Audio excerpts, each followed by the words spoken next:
So one doctor is gone and the next one has come on board. The time of the doctor just happened, and honestly, bit of mixed feelings on this one. The quick headline is, did not like it as much as Day of the Doctor, which I thought was amazing.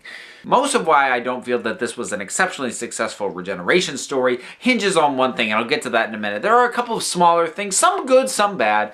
I wasn't a big fan of the fact that it made it seem like bringing Gallifrey out of whatever little pocket universe has been tucked away into brings the entire Time War with it, kind of like what we dealt with in The End of Time.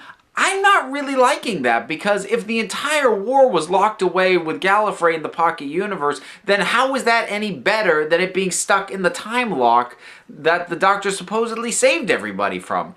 Maybe I misinterpreted that. I mean, I suppose that maybe the real fear was when the Time Lords come back, they will restart the Time War with the Daleks again, but it didn't feel like that was what they were saying. Again, maybe I'm misreading it.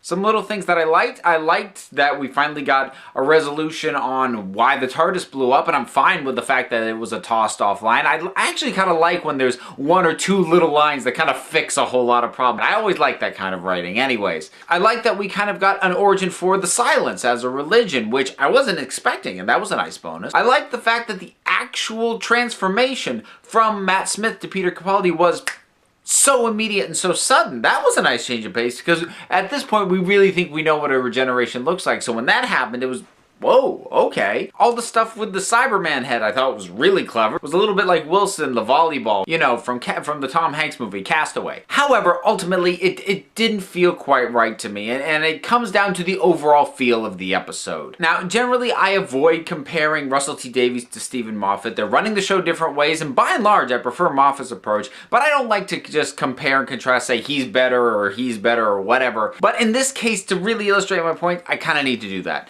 One of Russell T Davies' big strengths was that he was really good at getting you wrapped up in the moments as they were happening. His stories don't quite hold up to scrutiny the way that Moffat's do, but at the moment, oh boy, you get really wrapped up in it. And that's really what you need for a regeneration story. The feel of this story, though, wasn't that sort of grab you and, oh, take you for a ride story. It was a bit more character study. It was a bit more like Vincent and the Doctor or The Girl Who Waited. It had that feel to it. Now, those are both great episodes, but having that feel on a regeneration episode, you're not getting swept up in the story of what's actually happening, and then ultimately I was left just sort of waiting for the regeneration to happen. Now, maybe on a revisit, I'll like it a bit better. It does have that sort of almost fairy tale kind of quality to it that I like in general, but I just think that feel for an episode was an ill fit for a regeneration story. So, my initial impressions, a little bit up and down.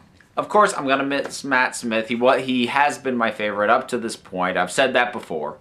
I am looking forward to Peter Capaldi, though, and I'm very excited to see him in the part. So I'm obviously still very hopeful for what's to come. And like I said, I'll probably like this episode better when I go back and rewatch it. But initial feelings, not terrific. Sorry, guys. You can't win them all. So, till next time, Council's adjourned.